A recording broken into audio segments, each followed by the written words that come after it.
আমাদের অনন্য স্টোরি সকল প্রকার পার্ট গল্প দেখতে আমাদের চ্যানেলটি সাবস্ক্রাইব করে পাশে থাকা বেল আইকনটিতে ক্লিক করে অল নোটিফিকেশন অন করে দিন। সকাল ৮:৩০।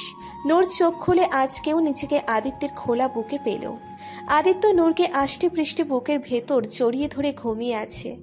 নূর মাথা তুলে দেয়াল ঘড়ির দিকে তাকিয়ে দেখল ৮:৩০ বেজে গেছে। ইস, আজকেও দেরি হয়ে গেছে। নূরের মনে পড়ল আজ তো ওর শ্বশুর বাড়িতে আছে। ছি ছি, সবাই কি ভাববে? বাড়ির বউ এত দেরি করে ঘুম থেকে ওঠে। কথাটা ভেবে নূর তড়িঘড়ি করে উঠতে নিলেই আদিত্য আরো শক্ত করে জড়িয়ে ধরে ঘুমো ঘুমো কণ্ঠে বলল, প্রাণ পাখি, এত নড়াচড়া করছো কেন? ঘুমোতে দাও না। তুমিও ঘুমালে ঘুমাও, আমাকে যেতে দাও প্লিজ। দেখো এত দেরি হয়ে গেছে, বাসার সবাই কি ভাববে? কেউ কিছু ভাববে না, আর ভাবলেও আই ডোন্ট কেয়ার। এখন চুপচাপ আমার বুকের মাঝে থাকো আর আমাকে ঘুমাতে দাও। নূর পড়ে গেছে এক মহা মুশকিলে। ওদিকে বাসার সবার সামনে লজ্জায় পড়ার চিন্তা হচ্ছে, আর এদিকে আদিত্যের সাথেও পেরে উঠছে না। অগত্যা শুয়েই রইল। কিছুক্ষণ পর আদিত্যের ভারী নিঃশ্বাসের শব্দে নূর বুঝতে পারল আদিত্য ঘুমিয়ে পড়েছে। নূর অনেক কষ্টে আস্তে আস্তে আদিত্যের হাত সরিয়ে বিছানা থেকে উঠে এলো। নূর একটা স্বস্তির নিঃশ্বাস ফেলে। তড়িঘড়ি করে ওয়াশরুমে যেয়ে শাওয়ার নিয়ে বের হলো। নূর একা শাড়ি পরতে পারে না, তাই আপাতত একটা 3 পিস পরে রেডি হয়ে নিল। নূর সিঁড়ি বেয়ে নিচে এসে দেখলো সবাই এখানে বসে আছে। কেউ ডাইনিং টেবিলে তো কেউ সোফায় বসে আছে। নূরের ভীষণ লজ্জা লাগছে এভাবে দেরি করে আসায়। না জানি সবাই কি ভাববে। নূরকে নিচে আসতে দেখে আবিরের মা হাসি মুখে নূরের কাছে এগিয়ে এসে বলল, গুড মর্নিং ডাটার ইন লাও। চাচির কথায় নূর থতমত খেয়ে গেল। কি বলছেন উনি? কিছুই বুঝতে পারছে না নূর। নূর মনে মনে ভাবছে উনি কি ডাটা আর লাউয়ের কোনো সবজি রান্না করতে বলছে। সানা সোফায় বসে থাকা অবস্থায় বলে উঠল, চাচি, ওটা ডাটারের লাউ না, ডটারের ল বলে। সানা নূরের দিকে তাকিয়ে বলল, ডোন্ট ওয়ারি ভাবি, আমাদের চাচির ফেমাস ইংলিশ এমনই, ধীরে ধীরে তোমারও অভ্যাস হয়ে যাবে। সানার কথায় নূর মুচকি হাসলো। আবির হেসে উঠে বলল, মা, তুমি ভাবিকে সকাল সকাল সবজির দোকান বানিয়ে ফেললে। আবিরের মা আবার বলে উঠল, হ্যাঁ হ্যাঁ ওইটাই। যাই হোক, you come sitting chair and eating নাস্তা। নূর মুচকি হেসে সামনে এগিয়ে যেতে নিলেই ডাইনিং টেবিলে চেয়ারে বসে থাকা আদিত্যের ফুপু তাচ্ছিল্যের সুরে বলল, হ্যাঁ হ্যাঁ, আসো আসো, নবাব নন্দিনী এসেছে, তাকে সবাই ফুল দিয়ে বরণ করো। আদিত্যের ফুপুর কথা শুনে নূরের পা ওখানেই থেমে গেল। ওর মুখটা মলিন হয়ে গেল। আদিত্যের বাবা তার বড় বোনের দিকে তাকিয়ে বলে উঠল, কি বলছিস এসব আপা? আদিত্যের ফুপু ঝাঁঝালো কণ্ঠে বলে উঠল, তো আর কি বলবো, বাড়ির বউরা সবার আগে উঠে বাসার সবার জন্য নাস্তা তৈরি করে, আর এই মহারানী কিনা এত বেলা করে ঘুম থেকে উঠে এখন নাচতে নাচতে নাস্তা করতে এসেছে। হুঁ, বলি কোন বড় লোকের বেটি তুমি? আপা, কি বলছিস এসব? এ বাড়িতে আজ ওর প্রথম দিন, হয়তো বুঝতে পারিনি। আর তাছাড়া বাড়ির কাজ করার জন্য এত কাজের লোক থাকতে ওকে কেন কাজ করতে হবে? তুই চুপ কর তো, আমি বুঝি না তোরা কি দেখে এই মেয়েটাকে আমাদের মতো এত বড় নামি দামি বংশের বউ করে আনলি। শুনেছি ওকে নাকি ওর পরিবারের লোকই দেখতে পারে না, তাহলে তোরা কি দেখে আনলি? আমি যদি বিয়ের দিন আসতাম তাহলে এই বিয়ে কখনোই হতে দিতাম না। আবার শুনেছি বিয়ের আগের দিন কারা নাকি তুলে নিয়ে গিয়েছিল। ছি ছি, এত কিছুর পরেও তোরা এই নষ্টা মেয়েটাকে এবারের বউ করে আনলি। নূরের মুখ দিয়ে একটা কথাও বের হচ্ছে না। মাথা নিচু করে দাঁড়িয়ে শুধু চোখের পানি ফেলছে। ফুপুর কথা শুনে আবির আর সানাও রেগে ফেটে যাচ্ছে।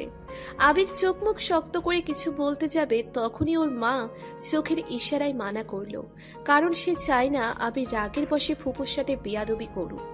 আদিত্যের বাবা এবার শক্ত গলায় বলে উঠল, অনেক হয়েছে আপা, কি সব আজে বাজে কথা বলছিস? নূর আমার মেয়ের মতো, তাই ওর সম্পর্কে কোনো উল্টোপাল্টা কথা শুনবো না আমি। আদিত্যের বাবা নূরকে কথায় হাত থেকে বাঁচানোর জন্য নূরের দিকে তাকিয়ে পড়ল, তুমি যাও মা, আদিত্যকে ডেকে নিয়ে আনো, তারপর একসাথে নাস্তা করে নাও। নূর কিছু বলতে পারছে না, গলার ভিতর সব দলা পাকিয়ে যাচ্ছে। নূর মাথা নিচু করে দাঁড়িয়ে হ্যাঁ বোঝালো। তারপর কোনো রকমে ওখান থেকে চলে গেল। নূর চলে যেতেই আদিত্যের ফুপু বলে উঠল, হ্যাঁ হ্যাঁ, লাই দিয়ে দিয়ে মাথায় তোল। তারপর যেদিন এই মেয়ের আসল রূপ দেখবি সেদিন আমার কথা মনে পড়বে। তোকে কতবার বললাম আমার বড় মেয়ে নীরা আদিত্যকে পছন্দ করে, ওকে বিয়ে করতে চায়। নীরা আমেরিকা থেকে ফিরেই আদিত্যকে বিয়ে করতে চেয়েছিল, কিন্তু তুই তো শুনবিই না। কোথায় এই মেয়ে আর কোথায় আমার নীরা? সব দিক দিয়েই আমার নীরা এই অপয়া মেয়ের থেকে অনেক ভালো। ইস, আমার মেয়েটা যখন শুনবে যে আদিত্যর বিয়ে হয়ে গেছে, না জানি কি করবে। আপা, তোমাকে আমি আগেও বলেছি আদিত্য রিয়াকে বিয়ে করতে চায় না, আর আমি আমার ছেলে মেয়েদের উপর কখনো কিছু জোর করে চাপিয়ে দেই না। ওদের খুশিতে আমার খুশি, তাই এসব কথা বাদ দাও প্লিজ। আর প্লিজ আদিত্যর সামনে কোনো রকম সিনকেট করো না। তুমি তো জানোই ও কেমন রাগী, রাগ উঠে গেলে ওকে কন্ট্রোল করা মুশকিল হয়ে যায়। আর নূরের ব্যাপারে ও একটু বেশি সেনসিটিভ। তুই কি আমাকে তোর ছেলের ভয় দেখাচ্ছিস? এ বাড়িতে এখন আমার এই সম্মান বাকি আছে? আদিত্যের বাবা বুঝতে পারছে এর সাথে কথা বলে কোনো লাভ হবে না, তাই সে নিজেই ওখান থেকে উঠে গেল। নূর রুমে এসে জানালার সামনে যেয়ে মুখের উপর হাত চেপে ধরে নীরবে কাঁদতে লাগলো, যাতে আদিত্য টের না পায়। নূর কাঁদতে চাচ্ছে না, তবুও কেন যেন ওর চোখের পানি আটকাতেই পারছে না। দোষ তো ওর নিজেরই, ঠিকই তো বলেছেন উনি। বাড়ির বউ হয়ে এত বেলা করে ওঠা আমার ঠিক হয়নি। আদিত্যের ঘুম ভেঙে গেছে। আদিত্য চোখ খুলে দেখলো নূর বিছানায় নেই। সামনে তাকিয়ে দেখলো নূর জানালার সামনে দাঁড়িয়ে আছে। নূর উল্টো হয়ে দাঁড়িয়ে থাকায় আদিত্য শুধু নূরের পিঠ দেখতে পাচ্ছে। আদিত্য মুচকি হেসে আস্তে করে উঠে নূরের কাছে এসে পেছন থেকে জড়িয়ে ধরল। আচমকা আদিত্য আশায় নূর একটু চমকে গেল। নিচের দিকে তাকিয়ে তাড়াতাড়ি করে চোখের পানি মুছে নিল। মুখে জোরপূর্বক হাসি আনার চেষ্টা করল। আদিত্য নূরের চুলে নাক ডুবিয়ে দিয়ে চুলের ঘ্রাণ নিল। তারপর ঘুমো ঘুমো নেশা ভরা কণ্ঠে বলল, গুড মর্নিং শোনাবো। আমাকে একা রেখে উঠে গেলে কেন? আমি মানা করেছিলাম না? আমি কিন্তু রাগ করেছি। এখন ফটাফট মর্নিং কিস দিয়ে আমার রাগ ভাঙিয়ে দাও। নূর নিচের দিকে তাকিয়ে বলল, তো তোমার জন্য কফি নিয়ে আসছি। কথাটা বলে নূর যেতে নিলেই আদিত্য নূরের হাত টান দিয়ে নিজের সাথে মিশিয়ে নিয়ে পড়ল, কফি শপি পরে হবে, আগে আমার মিষ্টি চাই। আর এভাবে মাথা নিচু করে রেখেছো কেন? কথাটা বলে আদিত্য দুই হাতে নূরের মুখটা আগলে ধরে উপরে তুলতে তুলতে বলল, come on, give me my sweet key. আর বলতে পারল না আদিত্য। নূরের দিকে তাকাতেই ওর বুকের ভেতর ধক করে উঠল। নূরের চোখ মুখ কেমন ফুলে লাল হয়ে গেছে। দেখেই বোঝা যাচ্ছে নূর কান্না করছে। আদিত্য উত্তেজিত হয়ে বলে উঠল, এই প্রাণ পাখি, কি হয়েছে তোমার? কাঁদছো কেন? শরীর খারাপ করেছে? বডি পেইন করছে? দাঁড়াও, আমি এখনই পেইন কিলার বের করে দিচ্ছি, তুমি খেয়ে নাও কেমন? নূর যে ভয়টা পাচ্ছিল সেটাই হলো। আদিত্য বুঝে গেছে এখন কি করবে ও। নূর কোনো রকমে আমতা আমতা করে বলল, কিছু হয়নি আমার, তুমি শুধু শুধু চিন্তা করছো। কি কিছু হয়নি? চোখ মুখ ফুলে লাল হয়ে আছে, দেখেই বোঝা যাচ্ছে তুমি কান্না করেছো। কি হয়েছে বলো আমাকে। সত্যি বলছি, কিছু হয়নি। এটা হয়তো বেশিক্ষণ ঘুমিয়ে থাকার কারণে এমন হয়েছে, এমনিতেই ঠিক হয়ে যাবে। আদিত্য চোয়াল শক্ত করে বলল, don't try to fool me Noor, you know that I hate lies. Aditya কিছু একটা ভেবে বলল, এক মিনিট, কেউ কিছু বলেছে তোমাকে? আদিত্যের কথায় নূর চমকে তাকালো আদিত্যের দিকে। তারপর আমতা আমতা করে বলল, না না, কেউ কিছু বলেনি, তুমি শুধু শুধু চিন্তা করছো। নূর, আমার রাগ বাড়িও না, সত্যি করে বলো, কেউ কিছু বলেছে তোমাকে? নূর ভালোই বুঝতে পারছে যে আদিত্য রেগে গেছে, কারণ রেগে গেলেই শুধু আদিত্য ওকে নূর বলে ডাকে। তবুও নূর চায় না আদিত্য সত্যিটা জানুক। ও চায় না ওর জন্য পরিবারে অশান্তি হোক। তাই আবারও বলে উঠল, কি এক কথা নিয়ে পড়ে আছো? বললাম তো কিছু হয়নি, ছাড়ো না এসব এখন প্লিজ। বুঝতে পেরেছি, তুমি এভাবে বলবে না, ঠিক আছে? কথাটা বলেই আদিত্য জোরে জোরে সানার নাম ধরে ডাকতে লাগলো। একটু পরেই সানা ওখানে এসে বলল, কি হয়েছে ভাইয়া, এভাবে ডাকছিস কেন? আদিত্য সানার দিকে তাকিয়ে জিজ্ঞেস করলো, সানা, বাসায় কেউ কিছু বলেছে নূরকে? নূর সানার দিকে তাকিয়ে চোখের ইশারায় বলতে নিষেধ করলো, কিন্তু সানা সেটা না মেনে বলে উঠল, সরি ভাবি, আমি তোমার কথা মানতে পারছি না। তারপর আদিত্যের দিকে তাকিয়ে বলল, হ্যাঁ ভাইয়া বলেছে এবং অনেক খারাপ কথা বলেছে। আদিত্য দাঁতে দাঁত চেপে বলল, কে কি বলেছে সব খুলে বলো। সানা আদিত্যের সব খুলে বলল। সব শুনে আদিত্য রাগে চোখ মুখ লাল করে হাত শক্ত করে মুঠ করে ফেলল। সানার দিকে তাকিয়ে বলল, তুই যা, আমি আসছি। সানা মাথা ঝাঁকিয়ে চলে গেল। আদিত্য নূরের দিকে তাকিয়ে চোয়াল শক্ত করে বলল, তোমাকে বলেছি না কেউ কিছু বললে আমাকে বলবে, তাহলে আমার কাছে কেন লুকাচ্ছিলে? ওনার সাহস কি করে হলো তোমাকে এসব কথা বলার? আমি এখনই দেখছি ওনাকে। কথাটা বলেই আদিত্য রেগে ওখান থেকে যেতে নিলেই আদিত্যের হাত টেনে ধরে বিনতির সুরে বলল, প্লিজ তুমি এখন রাগারাগি করো না। উনি আমাদের গুরুজন, আমাদের কিছু বলতেই পারে। তাই বলে তুমি তার সাথে রাগারাগি করলে সেটা বেয়াদবি হবে। উনি মনে কষ্ট পাবেন, আর উনি কষ্ট পেলে বাবারও মন খারাপ হবে। প্লিজ বোঝার চেষ্টা করো। আদিত্য রাগী স্বরে বলে উঠল, I don't care about anything. তোমার চোখে যে পানি আনবে সে যেই হোক না কেন, তাকে আমি কিছুতেই ছাড়ব না। আদিত্য ঝটকা দিয়ে নূরের হাত থেকে নিজের হাত ছাড়িয়ে চলে যেতে নেয়। নূর দৌড়ে যেয়ে আদিত্যকে পেছন থেকে জড়িয়ে ধরে বলল, শান্ত হও প্লিজ, আমার কথাটা শোনো। নূর, ছাড়ো আমাকে। না, কিছুতেই ছাড়বো না। আগে তুমি শান্ত হও। দেখো, আমি চাই না বিয়ের দ্বিতীয় দিনে আমাদের জন্য এ বাড়িতে কোনো অশান্তি হোক। তাহলে আমি নিজেকেই অপরাধী ভাববো। প্লিজ শান্ত হও।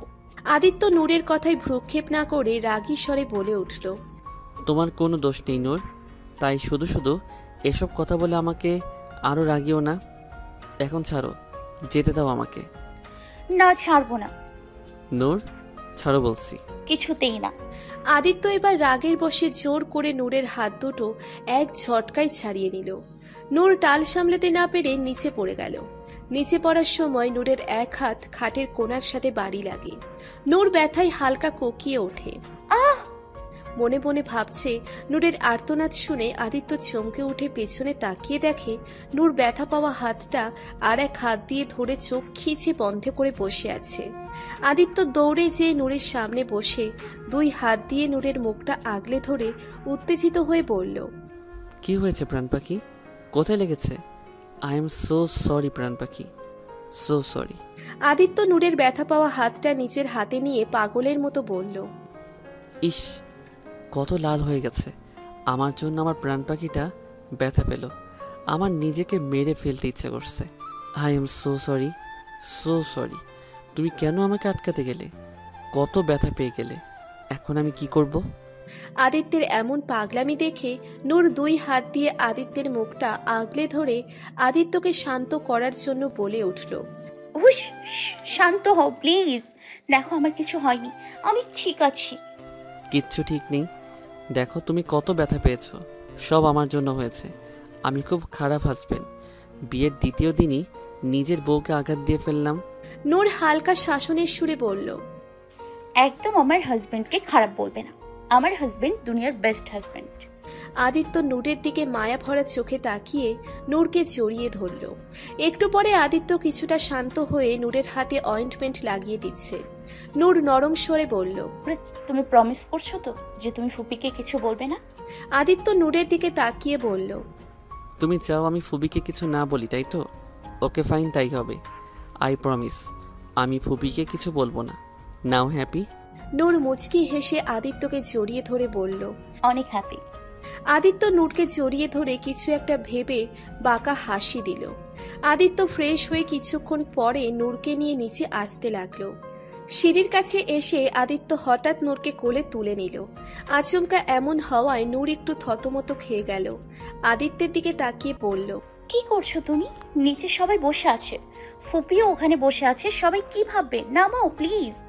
আদিত্য বলে উঠল, আমি তোমার কথা রেখেছি না, এখন তুমি আমার কথা রাখবে। আমি যাই করি না কেন আমাকে বাধা দিবে না।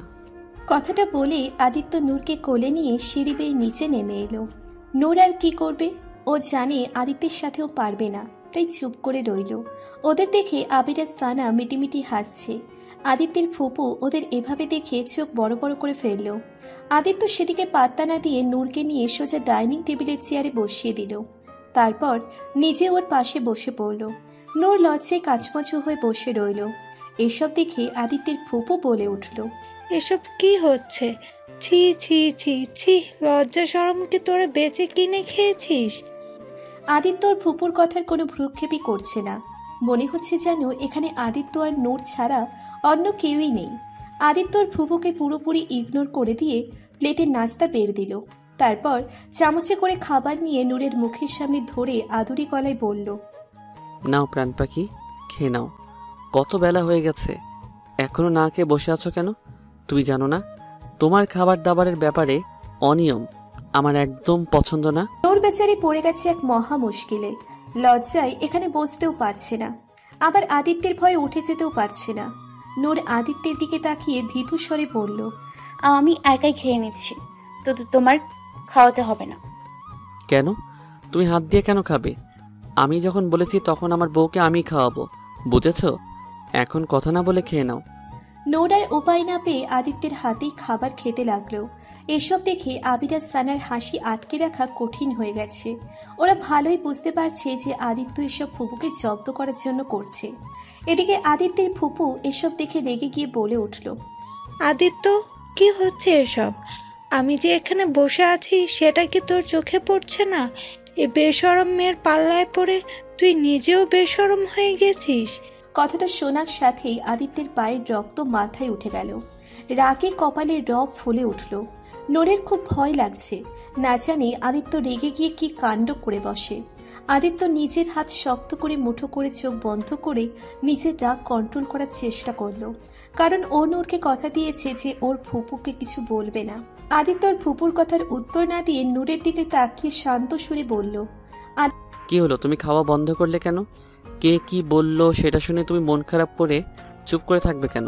তোমার মুখ আছে না, তুমি জবাব দিতে পারো না? শোনো, তুমি এ বাড়ির বউ, এই বাড়িটা তোমার, তাই কেউ এসে তোমাকে অপমান করে যাবে আর তুমি সেটা চুপচাপ শুনবে না, বুঝেছো?